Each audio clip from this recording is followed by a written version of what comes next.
Matthieu 5, le fameux discours sur la montagne. Ça commence ainsi. Voyant la foule, Jésus monta sur la montagne. Et après qu'il se fut assis, ses disciples s'approchèrent de lui, puis ayant ouvert la bouche, il les enseigna et dit: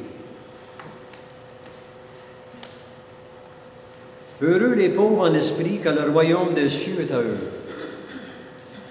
Heureux les affligés, car ils seront consolés. Heureux les débonnaires. On appelle les débonnaires bons jusqu'à la faiblesse. Heureux ceux qui ont faim et soif de justice, car ils seront rassasiés. Heureux les miséricordieux, car ils obtiendront miséricorde. Heureux ceux qui ont le cœur pur, car ils verront Dieu. Heureux ceux qui procurent la paix, car ils seront appelés fils de Dieu. Heureux ceux qui sont persécutés pour la justice, car le royaume des cieux est à eux. Heureux serez-vous lorsqu'on vous outragera et qu'on vous persécutera et qu'on dira faussement de vous toutes sortes de mal à cause de moi. Réjouissez-vous et soyez dans l'allégresse, parce que votre récompense sera grande dans les cieux, car c'est ainsi qu'on a persécuté les prophètes qui ont été avant vous. On appelle allégresse ici, c'est une grande joie. Une joie intense qui se manifeste extérieurement. On a cette joie, mais on la manifeste extérieurement. Maintenant, l'ouverture du chapitre 5 que Jésus a faite à propos des bénédictions était quelque chose de choquant pour l'époque. Et de nos jours, défie les valeurs actuelles de ce monde dans lequel on vit. Pensez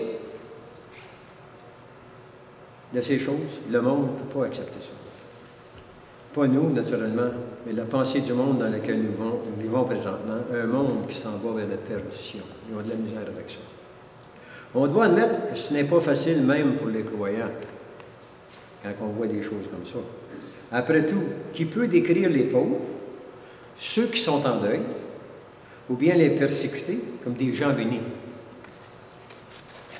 Qui peut dire ça, ces choses-là? C'est simple. Le Fils de Dieu l'a fait.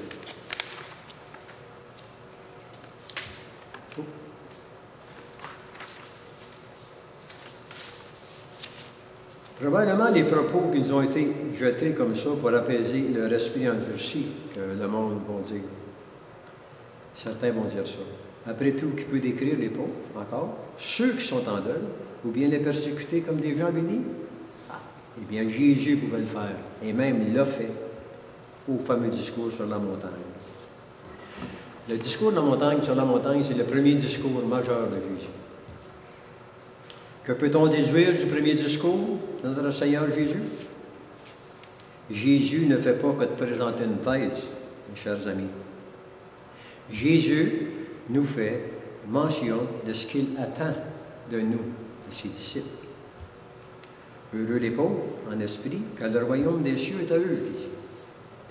La pauvreté spirituelle qui sera changée en richesse par la foi. La grâce de Dieu accordée dans notre désarroi et notre abandon complet à Jésus.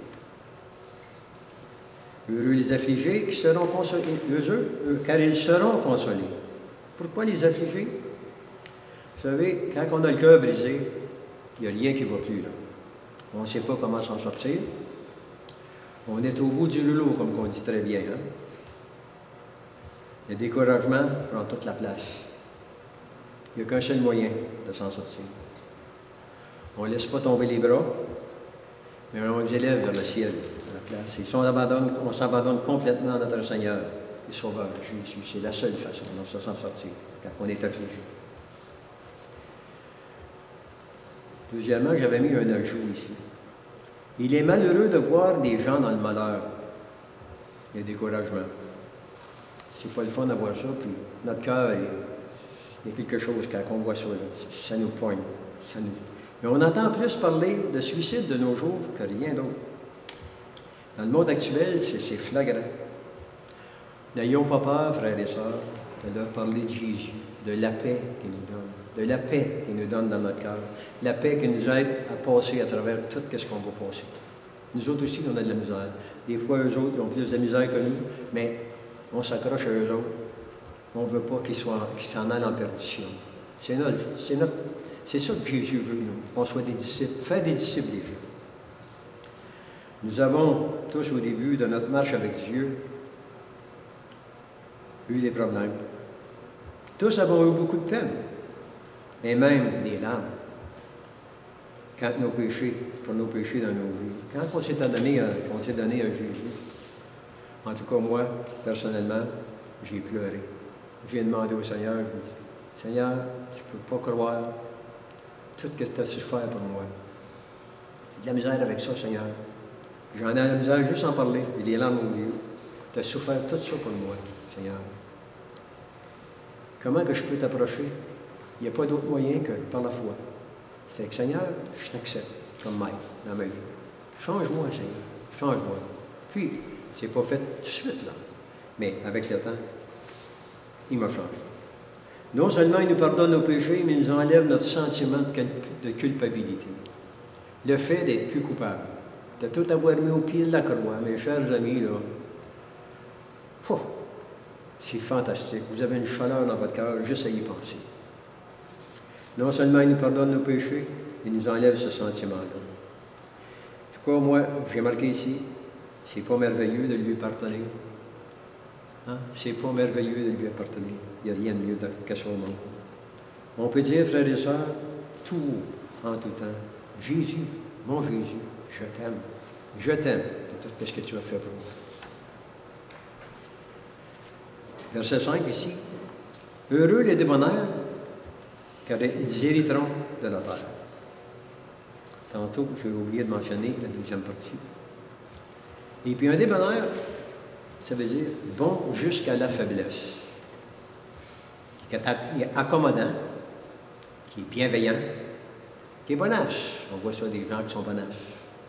Un bonhomme qui est brave, qui est coulant, qui est faible avec les faibles, qui est indulgent, pacifique. C'est ça. Souvent, nous les croyants, on porte à juger les gens. Oh, regarde, Mrs. Good est tout chose, on dit en anglais. Il n'y a rien qui passe, elle est tout le temps bonne. Il n'y a rien qui va la toucher. Eh bien, c'est ça d'être des bonheurs. On devrait tous être comme ça. Rien ne devrait nous toucher. On devrait y aller, être pardonné en tout temps, être saint, être accommodant, bienveillant. C'est notre jeu. On est chrétiens, on est toute une famille, on est la famille de Jésus. C'est ça qu'il veut. C'est ça qu'il veut. Jésus était accueillant, il était accueillant avec tout le monde. Pourquoi pas le faire? C'est notre jeu, pas jeu, mais c'est notre travail de le faire. Oui, non à la faiblesse humaine, mais à l'humanité que nous devons avoir envers notre prochain pour honorer notre Dieu et Seigneur. Oui, notre Dieu et Seigneur Jésus, en tout temps. Je le répète encore, pas facile à faire, mais avec Jésus de notre côté, là, on est assuré de la victoire. On a la victoire. On a la vie éternelle en lui. Vous avez tous vu ce dicton, qui s'assemble, ça ressemble? Bien. Oui, frères et sœurs, on se rassemble tous avec Jésus. Eh bien, ne vous surprenez pas que si vous faites, dites des choses que l'Esprit vous incite à faire. Vu qu'on appartient à Jésus, on a l'Esprit Saint en dedans de nous autres. Des fois, on se surprend à dire, comment ça se fait que j'ai dit ça, cette affaire-là? Hey, ça a sorti. L'Esprit nous travaille, puis il nous dit des choses à dire. Il nous travaille dans notre il nous dit des petites choses dans nos oreilles qu'on emmène aux autres, souvent sans y penser. Ça sort, tu dis, oh, c'est fantastique. Fait qu'on en rend lui hommage. Et laissons l'Esprit nous diriger, c'est ça qui est important. Le verset 6. Heureux ceux qui ont faim et soif de la justice, car ils seront rassasiés. De quelle sorte de justice que Jésus parle-t-il ici? La justice de l'homme ou celle de ce monde? Celle de ce monde? Non, pas du tout. Mais la justice qui est justifiante, qui rend juste intérieurement. C'est cette justice-là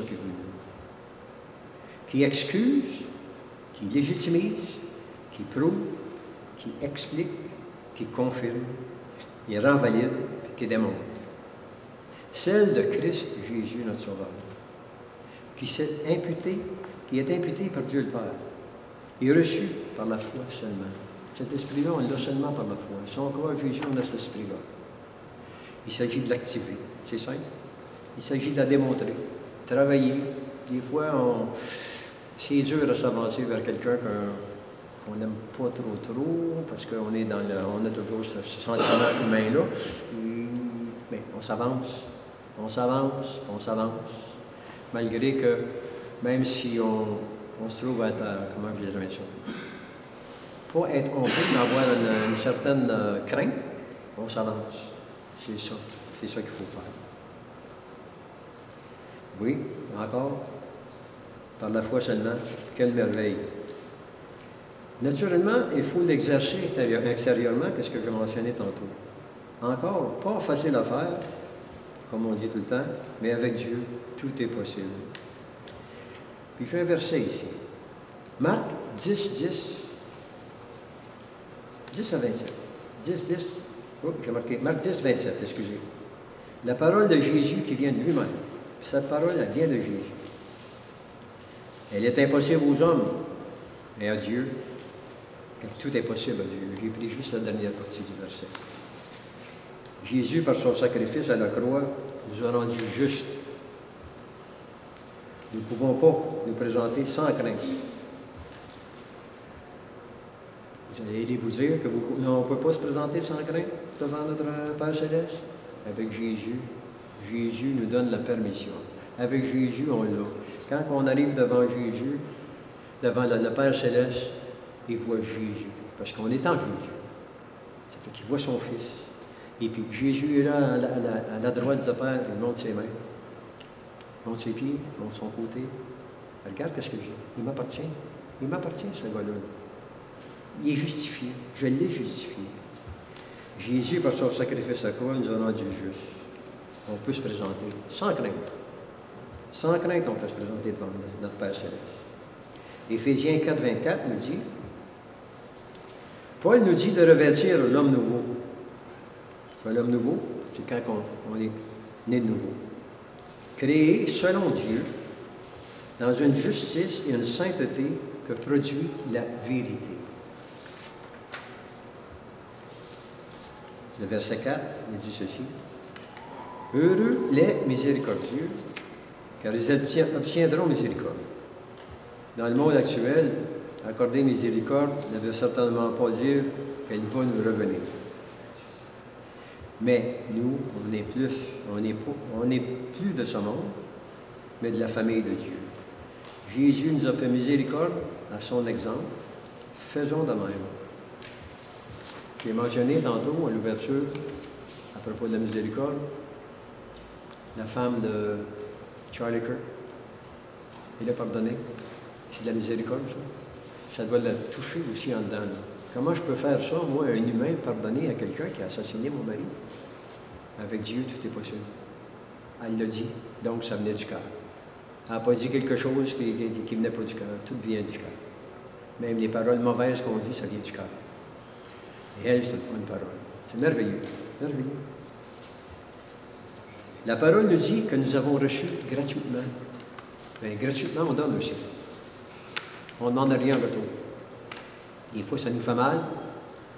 Moi, je dis souvent, quelqu'un a besoin d'aide, on s'efforce, on va l'aider. On donne en retour, on donne du temps. Le temps, on n'est pas capable de le réavoir ce temps-là. Que ce soit 2 minutes, que ce soit 1 minute, que ce soit une demi-heure, une demi-journée ou une journée complète, c'est un temps. On donne, c'est gratuit. Ça nous fait plaisir d'aider un ami, d'aider un frère, une soeur, d'aider une personne qui est dans le besoin. Ça fait que nous devons donner gratuitement comme on a reçu. Matthieu 10, verset 8 nous dit, « Guérissez les malades, ressuscitez les morts, purifiez les lépreux, chassez les démons. Vous avez reçu gratuitement, donnez gratuitement. »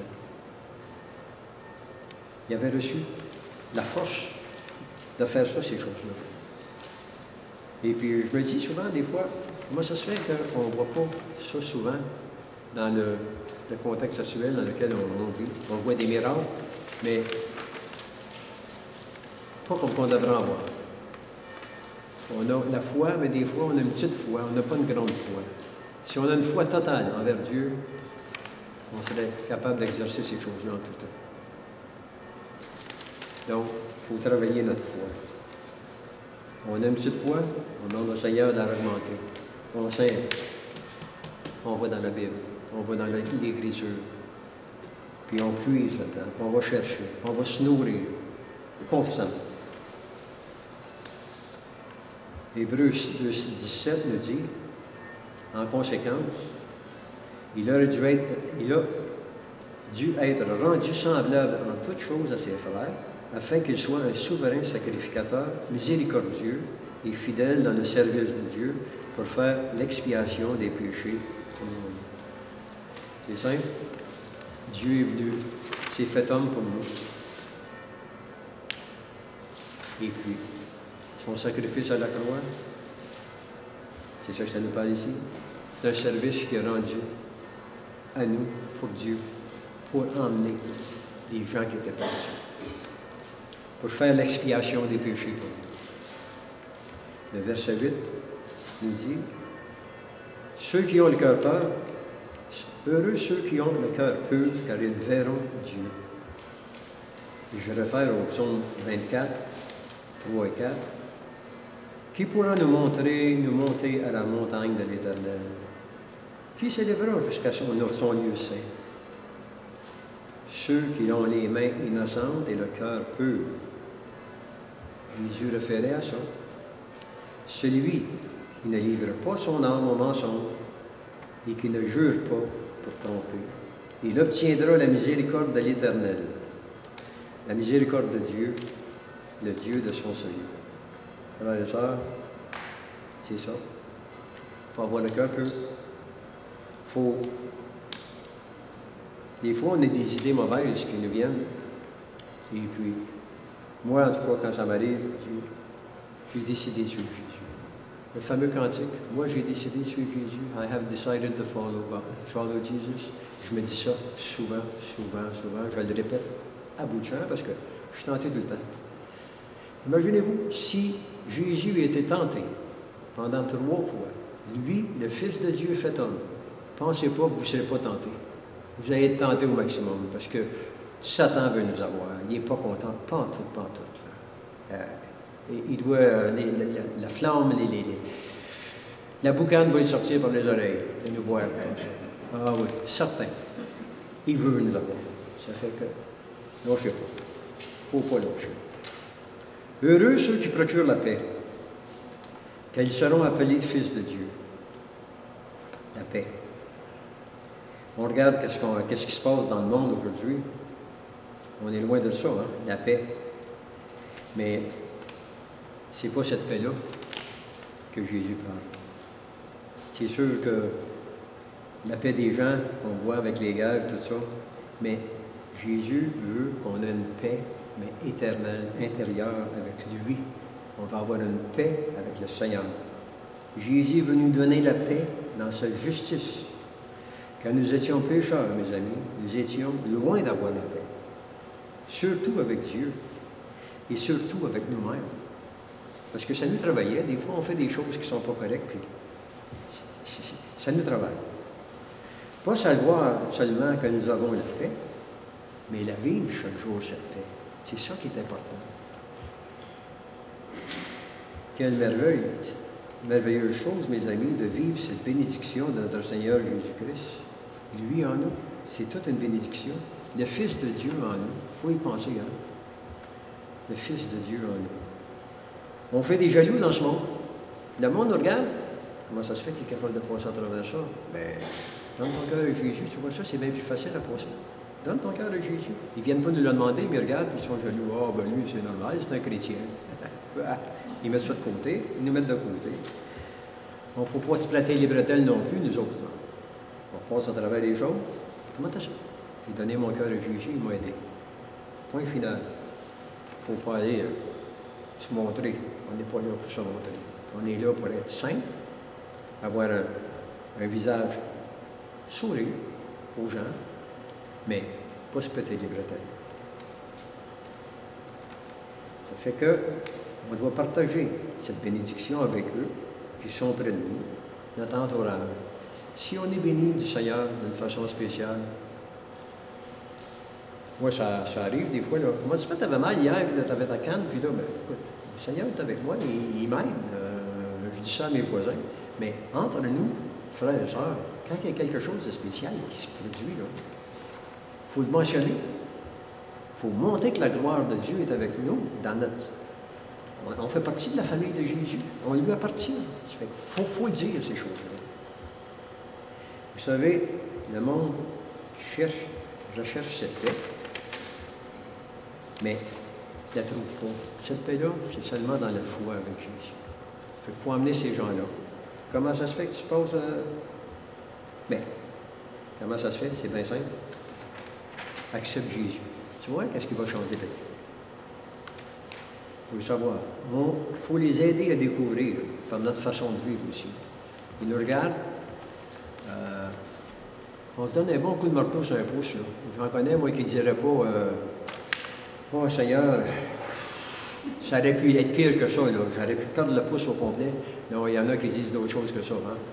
Bien, c'est une attitude qu'on a. C'est l'attitude, oui. C'est l'attitude qu'un chrétien a. Ah, bien, ça partage.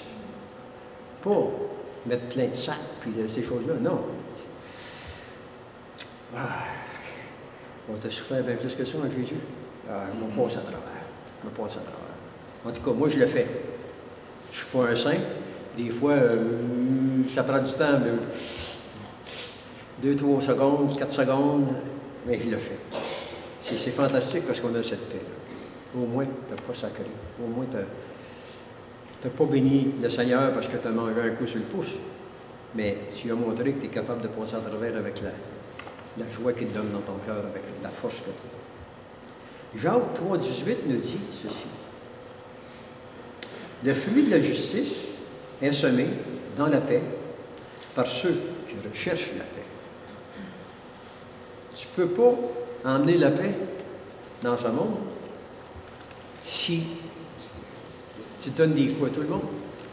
Si tu es pacifique, c'est là qu'il va emmener. Oh, il est pacifique, on va faire à son exemple. C'est beau, il n'y a pas de bataille, ça va bien chez lui.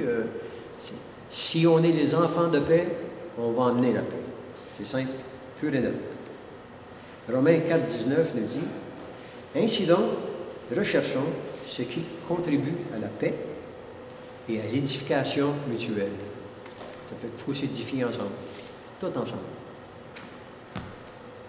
Le verset 10 maintenant. Heureux ceux qui sont persécutés pour la justice, car le royaume des cieux est à eux. Il y a quel plus grand exemple, mes frères et sœurs, que le premier martyr, Étienne.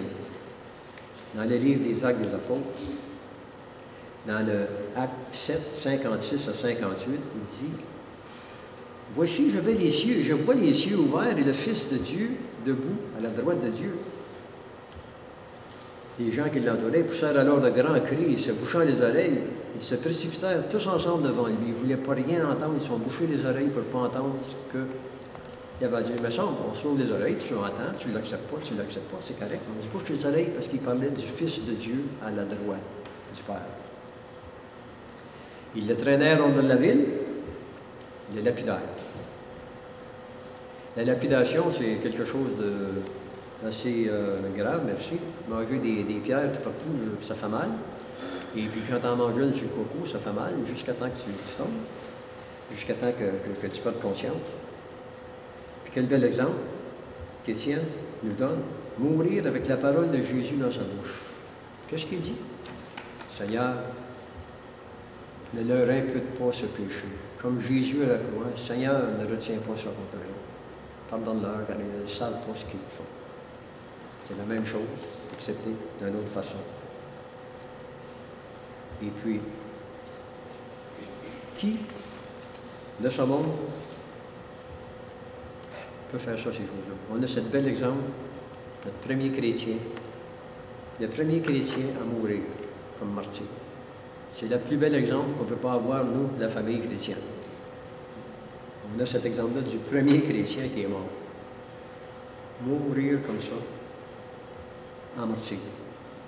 Ça fait que nous autres aussi, si ça nous présente, il y a beaucoup d'histoires des fois, et puis qu'on voit, mais mourir pour le Seigneur. On voit que, si je pense à l'école Columbine aux États-Unis,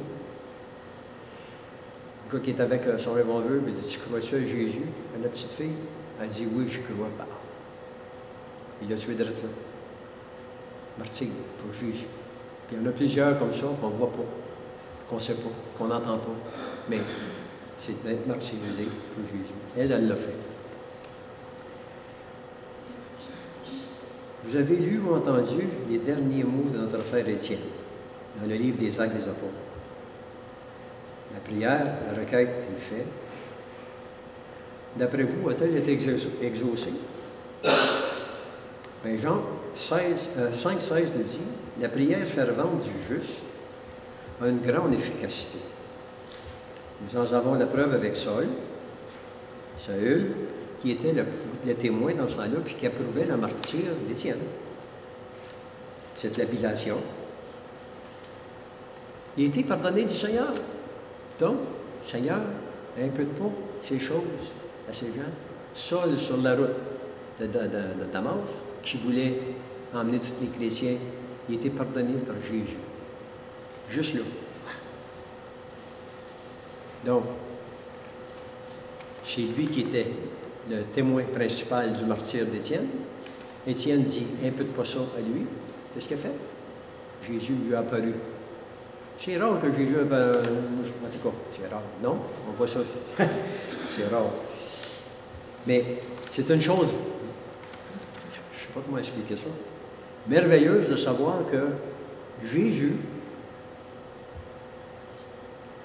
est allé voir une personne qui persécutait ces gens sur la route, et puis c'est complètement c'est tout ensemble avec le martyre d'Étienne. Fantastique. Verset 11 nous dit, « Heureux serez-vous lorsqu'on vous outragera, qu'on vous procurera, persécutera et qu'on dira des faussements de toutes choses de mal à cause de moi. » L'acte 6, versets 8 à 12 nous dit, « Étienne, plein de grâce et de puissance, faisant des prodiges et de grands miracles parmi le peuple, quelques membres de la synagogue dites des affranchis et celle des Syriens et des Alexandriens avec les Juifs d'Asie se mirent à discuter avec lui. Donc, ils voulaient entendre quelque chose d'Étienne. Mais quand il a parlé du Fils de Dieu, c'était trop fort pour eux autres. Ils n'ont pas voulu l'écouter. Mais ils ne pouvaient résister à la sagesse et à l'esprit par lequel il parlait. Alors, ils soudoyèrent des hommes qui dirent, « Nous l'avons entendu proférer des paroles blasphématoires contre Moïse et contre Dieu. »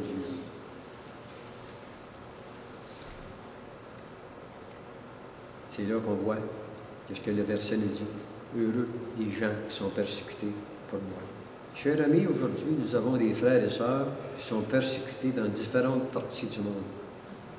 En Asie, en Afrique, tout partout dans le monde, c'est chaque jour que l'Église de Christ est maltraitée et plusieurs se font battre et même exécutés de façon horrible. Prions tous les jours pour nos frères et nos sœurs, que le Seigneur les protège. On avait vu des vidéos à propos de certains croyants qui ne voulaient pas accepter la religion islamique, qui étaient mis dans des cages et qui étaient brûlés vifs. On a vu ça à la télévision. C'est une méchante façon de mourir. C'est d'être persécuté pour Jésus. Le verset 5, non, c'est-à-dire le 5 ici, oui, nous prions pour la protection de ces gens, mais avant tout, pour qu'ils continuent dans leur foi, pour pas qu'ils perdent la foi, pour pas qu'ils l'abandonnent, pas perdre la foi, mais pour pas qu'ils l'abandonnent la foi. Jésus nous donne un exemple avec la prière, citée dans Jean 17, 15. Je ne te demande pas, Père, de les ôter du monde, mais de les préserver du mal, les préserver de Satan. Oui, qui est Satan? Notre ennemi numéro 1. N'oubliez pas Satan. Il est là, il est présent. Il y a ses anges avec lui. Il nous assaille. Il ne nous lâchera jamais, jusqu'à la fin. Soyons fermes. Gardons la foi. Regardons la croix. N'ayons pas peur de dire, mon Jésus, je t'aime. C'est toi qui as décidé de suivre. La vie spirituelle et la vie charnelle marchent côte à côte. Autrement dit, en parallèle. On peut bloquer cette vie, la refuser, ne pas y porter attention, l'ignorer complètement, mais elle est toujours là. On voit la vie de ce monde, qu'on vit dans le monde, qu'on voit du mal, on voit des tentations, on voit des choses. On ne peut pas s'en défaire. On ne peut pas se défaire de ça. On vit dans le monde, on n'est pas du monde. Spirituellement, on n'est pas de ce monde-là. On est fait à l'image de Dieu. Il ne faut pas oublier ça dans 1,27. Dans Genèse 1,27. Dieu est Dieu, je ferai l'humain à mon image.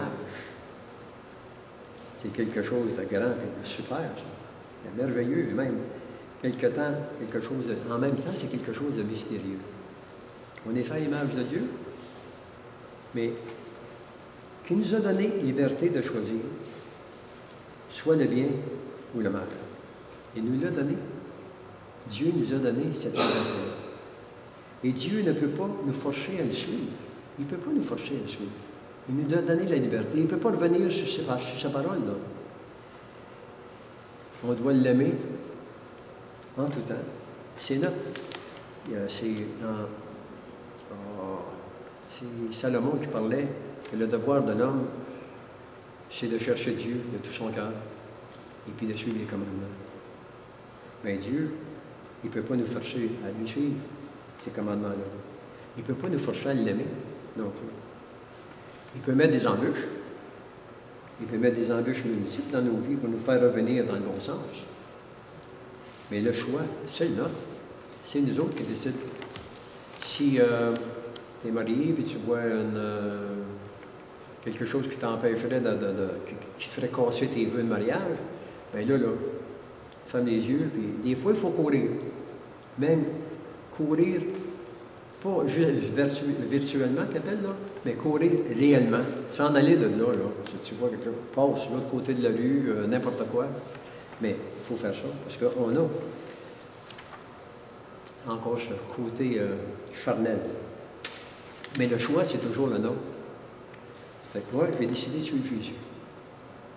Aujourd'hui, c'est-à-dire, au jour du jugement, il n'y aurait pas grand-chose à montrer pour sa défense. Hein. C'est soit que tu as suivi la bonne voie ou la mauvaise voie. Ah ben là, j'ai été... Non. Tu avais le choix, mon gars, là. Tu t'en vas vers la porte à gauche. Là. Tu t'en vas pas vers la porte à droite. La porte à droite est bonne pour toi. C'est le même, ça va se passer. Ces paroles de bénédiction, ça ne constitue pas une voie, mais une relation avec notre Père, ou un chemin pour atteindre une citoyenneté dans le royaume des cieux. Ces paroles décrivent la personne qui vit sous l'influence du vrai roi et Seigneur, Jésus.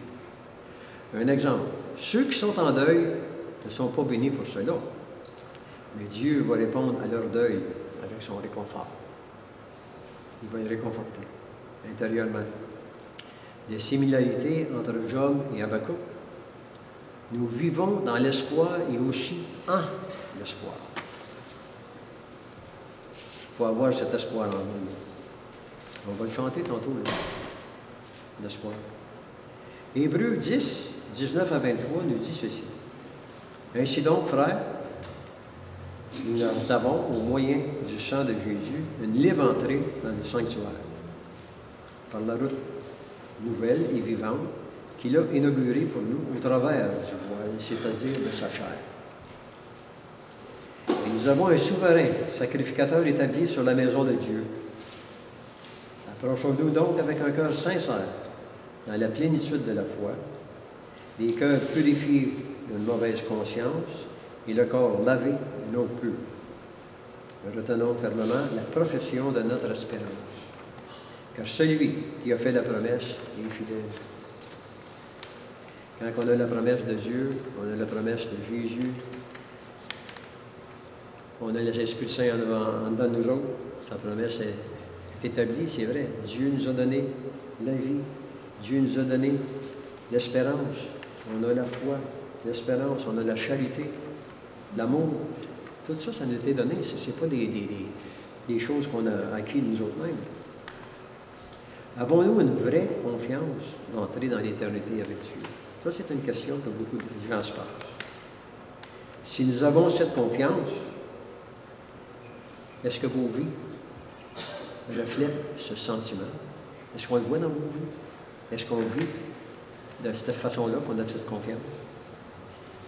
Vous savez tous que penser que nous serons avec Dieu sans plus lui donner d'attention, ça ne vaut pas grand-chose. Juste penser que je vois le Seigneur, puis je ne dis pas, puis bon, je me laisse faire, puis je m'abandonne au péché.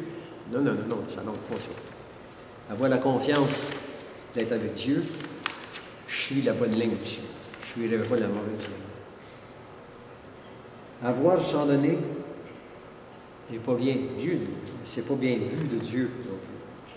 Jésus nous fit part de certaines paroles, nous intriguant sur le sujet de donner sans retour, simplement pour glorifier notre Seigneur Dieu. On a la parabole du bon samaritain. Jésus nous montre dans cet exemple que de passer outre nos obligations d'aider son prochain n'était certainement pas pour glorifier Dieu. Avec ce que nous avons et notre possession. Par contre, se servir de nos biens pour en bénir d'autres, c'est ce qui fait la différence, puis le sourire que Dieu voit. Ah, bon et fidèle serviteur, c'est ça que je veux de toi. Tu donnes parce que tu as reçu. C'est bien. Tu as quelque chose, tu le donnes, tu le partages. On voit l'homme riche et Lazare aussi. Un homme très riche, il ne donne même pas des miettes de sa table à un individu. Il faut le faire. Un individu qui meurt de faim. On voit ça aujourd'hui. Peut-être pas des miettes, mais on voit des gens